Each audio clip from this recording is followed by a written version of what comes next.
વાત કરવી છે રાહુલ ગાંધીની પોસ્ટ પર હવે શિક્ષણ મંત્રી રીવાબા જાડેજાના પ્રહાર છે। રાહુલ ગાંધીએ ગુજરાતમાં ગુનાખોરીના મુદ્દે સવાલ ઉઠાવ્યા હતા। રીવાબાએ આંકડાકીય મદદથી રાહુલને આપ્યો છે જવાબ। ગુજરાતમાં મહિલાઓ વિરુદ્ધ ગુનાખોરીનો દર માત્ર 1.48% જેવું રીવાબાએ કહ્યું છે। સાથે જ કહ્યું કે મહિલાઓ સામે ગુનાખોરી રાષ્ટ્રીય સરેરાશના અડધાથી પણ ઓછું છે। માતાઓ અને બહેનોની સુરક્ષા મામલે ગુજરાત પહેલા નંબર પર છે। 2027માં ગુજરાતમાં કોંગ્રેસ સિંગલ ડિજિટમાં સમેટાઈ જશે તેવા પણ પ્રહાર કર્યા છે રીવાબા જાડેજાએ, કારણ કે રાહુલ ગાંધીએ સોશિયલ મીડિયા પ્લેટફોર્મ પર ટ્વીટ કરીને ગુજરાતની મહિલા દીકરીઓની સુરક્ષા પર સવાલ ઉઠાવ્યા હતા। સાથે દારૂને લઈને પણ સવાલ ઉઠાવ્યા હતા, જેને લઈને મહિલા અસુરક્ષિત છે એ પ્રકારના રાહુલ ગાંધીએ સવાલ ઉઠાવ્યો હતો, જેને લઈને હવે શિક્ષણ મંત્રી રીવાબા જાડેજાએ પણ જવાબ આપ્યો છે અને સાથે જ કોંગ્રેસ પર પ્રહાર પણ કર્યો છે। સાથે કહ્યું કે 2027માં કોંગ્રેસ સિંગલ ડિજિટમાં આવી જશે। સાથે જ રીવાબા જાડેજાએ આંકડાકીય અને સત્તાવાર રીતે માહિતી આપતા કહ્યું છે કે ગુજરાતમાં બેનો દીકરીઓ સુરક્ષિત છે અને એ પ્રકારનું આ નિવેદન સોશિયલ મીડિયા ઉપર હવે વોર શરૂ થઈ ગઈ છે, કારણ કે રાહુલ ગાંધીના આ ગુજરાતની સુરક્ષા પર સવાલ અને ગુનાખોરીના દર પરને લઈને જે કટાક્ષ કર્યો હતો, મુદ્દો ઉઠાવ્યો હતો, તેને લઈને હવે મહિલાઓની સુરક્ષાને લઈને રીવાબા જાડેજાએ સોશિયલ મીડિયા એક્સ પર જવાબ આપ્યો છે અને 1.4% જે રીતે સુરક્ષા દર છે એને લઈને પણ નિવેદન આપ્યું અને સાથે જ કહ્યું છે કોંગ્રેસને તીખા શબ્દમાં કે 2027માં ગુજરાતમાં કોંગ્રેસ સિંગલ ડિજિટ પર આવી જશે।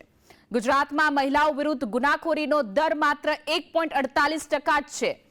સાથે જ માતાઓ અને બહેનોની સુરક્ષા મામલે ગુજરાત પહેલા નંબર પર હતું, છે અને આગળ પણ રહેશે એ પ્રકારનું સ્પષ્ટપણે નિવેદન આપ્યું છે।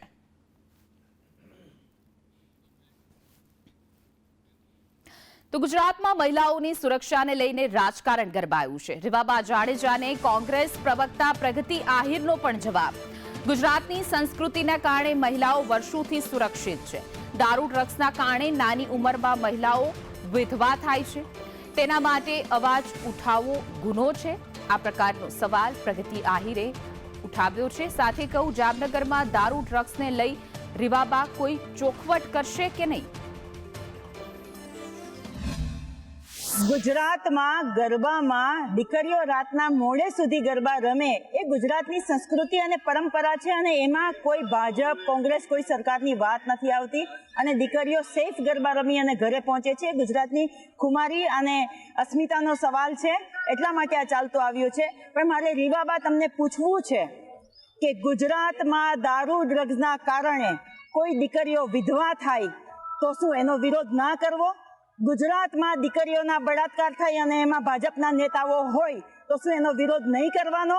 અને શું રીવાબા તમે મને કહી શકો કે તમારા જામનગરમાં તમારી વિધાનસભા ક્ષેત્રમાં એક ટીપુ દારૂ કે એક જરાક પણ ડ્રગ્સનું વેચાણ નથી થતું? શું તમે એનો ચોખવટ કરી અને મીડિયાની સામે આવીને કહી શકો છો? તમારા મતે તો ખાલી એવું જ છે કે તમારે મત લેવા અને 2027માં જીતવું છે।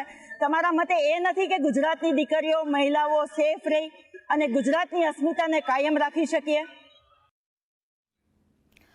તો જે રીતે રીવાબા જાડેજાએ કોંગ્રેસ પ્રવક્તા પ્રગતિ આહિરે જે જવાબ આપ્યો, પ્રગતિ આહિરે પણ કટાક્ષ કર્યો છે।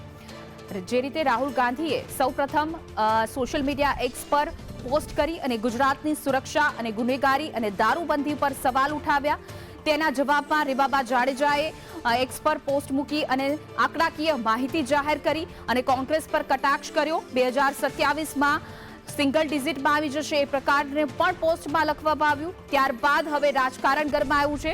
તો રીવાબા જાડેજાની પોસ્ટ પર હવે કોંગ્રેસ પ્રવક્તા પ્રગતિ આહિરે પણ જવાબ આપ્યો છે। વધુ વિગતો સાથે કોંગ્રેસ પ્રવક્તા પ્રગતિ આહિર આપણી સાથે જોડાઈ ગયા છે। પ્રગતિબેન, સંદેશ ન્યૂઝમાં આપનું સ્વાગત છે। હવે તમે કહી રહ્યા છો કે ગુજરાતમાં શું મહિલા દીકરીઓ સુરક્ષિત નથી?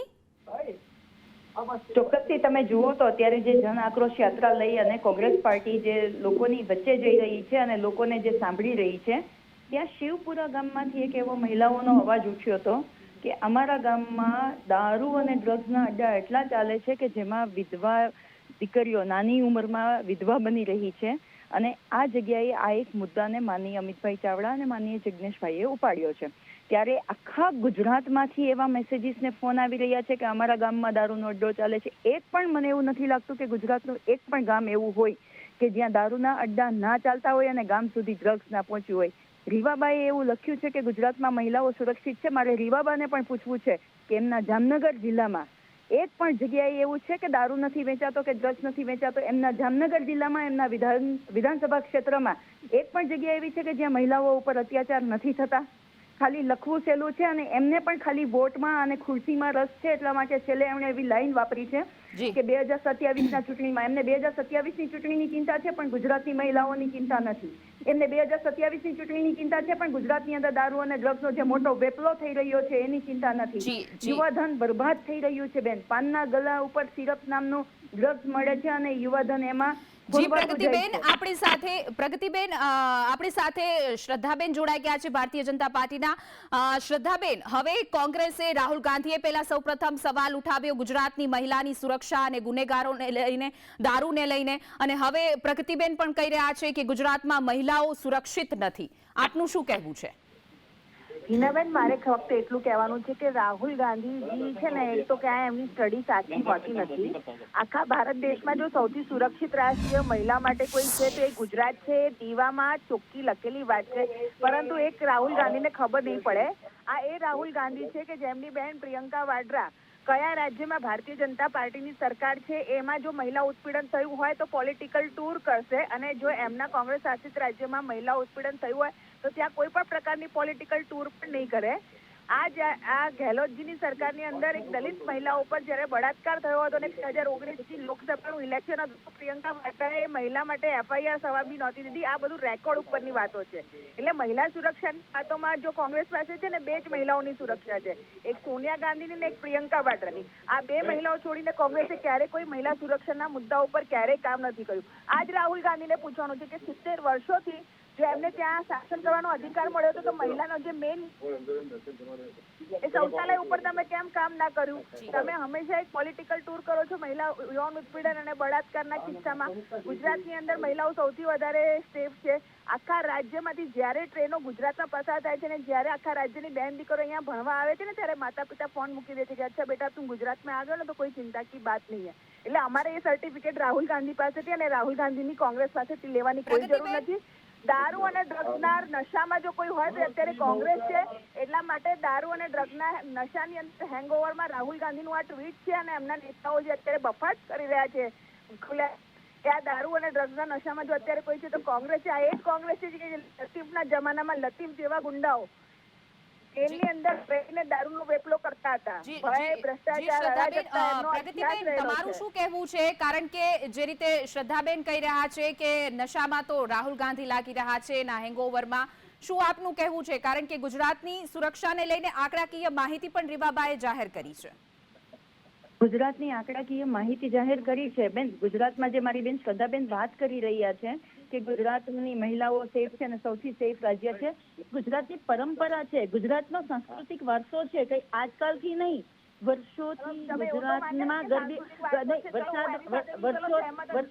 સાંભળો એક મિનિટ બેન, વર્ષોથી ગુજરાતમાં ગરબાઓ સદીઓથી ચાલતી આવે છે અને ત્યાં મહિલાઓના રેપ નતા થતા. આજે ગરબામાંથી દીકરી રમવા જતી હોય ને તો દીકરીઓના રેપ થાય છે.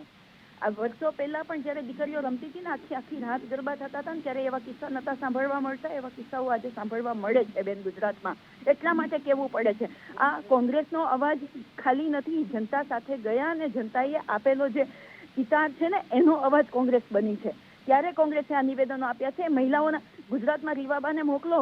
શ્રદ્ધાબેન તમે પણ જાઓ મહિલાઓની વચ્ચે તો તમને ખ્યાલ આવશે કે બધા મહિલાઓની વચ્ચે જાઉં છું પ્રગતિબેન, અને બધા લોકો અમારે ત્યાં બૂથ ઉપર જ હોય છે. અમારે ત્યાં નેતા નથી કે ઇલેક્ટ્રોનિક મીડિયામાં આવીને અને સોશિયલ મીડિયામાં આવીને પ્રધાનમંત્રી વિશે અભદ્ર ભાષાનો પ્રયોગ કરીને જે સંસ્કારોનું પ્રદર્શન તમારા જિગ્નેશ મેવાણીજીએ કર્યું છે ને એ પહેલા એમને જો કે એમને સંસ્કાર કોંગ્રેસ પાર્ટીએ કયા આપ્યા છે. એમના મેવાણીજીના માતા પિતાએ તો સારા સંસ્કાર આપ્યા હશે એઝ અ ગુજરાતી, પણ આ કોંગ્રેસ પાર્ટીના સંસ્કાર પ્રધાનમંત્રી આવું બોલે છે. તમે શબ્દોની મર્યાદા તમને હક જ નથી. જે આરએસએસ ની સાથે તમારી જે ભારતીય જનતા પાર્ટી જોડાયેલી છે ને એ સંસ્કારોની વાત ન કરે તો જ કરો. દેશને વેચવા બેઠા હતા આરએસએસ વાળા. આ દેશનો પગાર લેતા હતા, દેશને વેચીને અંગ્રેજો પાસેથી પગાર લેતા હતા. એ પાર્ટીમાંથી તમે આવો છો. તમારા સંસ્કારો જાળવો પ્લીઝ. તમે એટલે જ કહું છું, તમે તમારા સંસ્કારો જાળવો. જર્સી ગાય કોને કહેતા હતા? 50 લાખની ગર્લફ્રેન્ડ કોને કહેતા હતા? પપ્પુ કોને કહેતા હતા? તમારી પાસે સંસ્કારોની વાત કરતા તમે ભાજપ વાળાએ ચૂપ રહેવું જોઈએ. સંસ્કાર શબ્દ તમારા મોઢા ઉપર નથી સારો લાગતો. ઉભો કરે છે જિગ્નેશ મેવાણી અહીંયા એલપેલ વાતો કરે છે પ્રધાનમંત્રી વિશે, એટલે તમારે સંસ્કારો જોવાની જરૂર છે. પ્રધાનમંત્રી કેવા કેવા શબ્દો વાપરતા હતા એ સાંભળો ને પહેલા. તમે જૂના વિડીયો બહાર કાઢી લો તો તમને યાદ આવી જશે. તમારી પાર્ટીના પ્રધાનમંત્રી છે ને એ કઈ ભાષા તમે કે સાર્વજનિક જીવનમાં વાતો સારી રીતે કરો છો એવું જિગ્નેશ મેવાણીજીને તમે શીખવાડતા કેમ નથી કે આ રીતે સાર્વજનિક જીવનમાં કઈ રીતેની ભાષા યુઝ કરવી જોઈએ? તમારી પાસેથી બી કઈ શીખી લેજી. શ્રદ્ધાબેન, કોઈ પણ ભાષા નહીં, તમારે ભારતીય જનતા પાર્ટીને કોઈ પણ વાતને મેન્યુપ્યુલેટ કરી અને લોકોની વચ્ચે કેવી લઈ જવી છે ને એ ભારતીય જનતા પાર્ટીને ખ્યાલ છે. ભાષાનો સદુપયોગ કરો છો. આ જે આખો મુદ્દો ઉઠાવ્યો ને એમાં પટ્ટા ઉતારવાની વાત નથી લેવાની. વાત એ લેવાની આમાં છે ને મહિલા પોલીસ દારૂ અને ડ્રગ્સ તમે કોના પટ્ટા ઉતારવાની વાત કરો છો? ગુજરાતની મહિલાઓ પરેશાન થાય છે, નાની ઉંમરની દીકરીઓ વિધવા થાય છે. આ મુદ્દો લેવાની વાત હતી બેન. સરકાર કેમ ધ્યાન નથી આપતી? કેમ ભારતીય જનતા પાર્ટીનો હક્કો મળે છે? ભારતીય જનતા પાર્ટીને કેમ બચાવવામાં આવે છે? ગુનેગારોને કેમ બચાવે છે? બધાના પટ્ટા કોંગ્રેસ પટ્ટા ઉતારી દઈશું. પટ્ટા તો જનતા ઉતારશે હવે તમારા. હવે પટ્ટા તમારા જનતા ઉતારશે. એક એક પટ્ટા ઉતરી જશે. કોંગ્રેસ નહીં, જનતા તમારા પટ્ટા ઉતારશે અને જનતા તમને બહારનો રસ્તો બતાવશે. કેમ કે તમને સરપંચથી સાંસદ સુધી ચૂંટીને જનતા જ લઈ આવ્યા છે, એનું તમને ગુમાન આવી રહ્યું છે. જનતા જનાર્દન ઉતારી દેશે. આમાં મહિલા પોલીસ શું સપની તમારા જે છે ધારાસભ્ય વાણી વિલાસ કરે છે. મને ઘણી બધી મહિલા પોલીસે કીધું કે અમને ખોટું લાગ્યું છે બેન. આ પ્રકારની કોઈ ભાષા હોય? અરે અમે તો આજે પણ એ ઓફિસરોને સલામ કરીએ છીએ કે જે નિષ્ઠાપૂર્વક ઈમાનદારી સેવા કરે છે. મહિલા અધિકારીઓ સાંભળો. મહિલા અધિકારીઓને કે પોલીસ સ્ટેશનમાં કેટલો ભોગ બનવું પડે છે એ તમે પહેલા પૂછો એમને. કાઉન્સિલિંગ કરાવડાવો, ખબર પડશે. તમારો પંજો ઉખાડીને ફેંકી દઈશું. તમે હાથ તો લગાડો પટ્ટાને, પંજો ઉખાડીને ફેંકી દઈશું. સમજ્યા? એટલે તમને જે ભાષા સમજે ને એ ભાષામાં વાત કરવાનો સમય આવી ગયો છે. તમે હાથ લગાડો પટ્ટાને, અમે પટ્ટો એ સમય તો ખબર જ પડશે હવે કે કયો સમય આવ્યો છે. કયો સમય આવ્યો છે હવે ઉખાડવાની તાકાત હંમેશાથી રહી છે ને આવતા સમયમાં બી છે. એટલે પટ્ટાને હાથ લગાડો એટલે પંજો ઉખાડતા અમને આવડે છે. અમારે પટ્ટાને એવા ઓફિસરોના પટ્ટા ઉતારવાની વાત કરી છે કે જે ભારતીય જનતા પાર્ટીના કમલમમાં હપ્તો પહોંચાડે છે. એવા ઓફિસરોની વાત કરી છે કે જે મહિલાઓના બળાત્કાર થયા હોય ત્યાંથી પોતાનો હપ્તો લઈ લે છે, લાંચ લે છે. એવા અધિકારીઓના પટ્ટા. બાકી આજે પણ અમે ઈમાનદાર, મજબૂત અને દેશની સેવા કરતા પોલીસ ઓફિસરોને સલામ કરીએ છીએ. હા, એ પટ્ટા તો હાથ લગાડીને પંજો ઉખાડીને ફેંકી દઈશું. જી શ્રદ્ધાબેન અને પ્રગતિબેન, બંને નેતાઓનો આભાર અમારી સાથે જોડાવા બદલ. તો જે રીતે રાહુલ ગાંધીએ સોશિયલ મીડિયા ઉપર ગુજરાતની સુરક્ષા અને સાથે દારૂને લઈને જે પોસ્ટ કરી, ત્યારબાદ રીવાબા જાડેજાનો જવાબ અને ત્યારબાદ ગુજરાતમાં રાજકારણ ગરમાયું.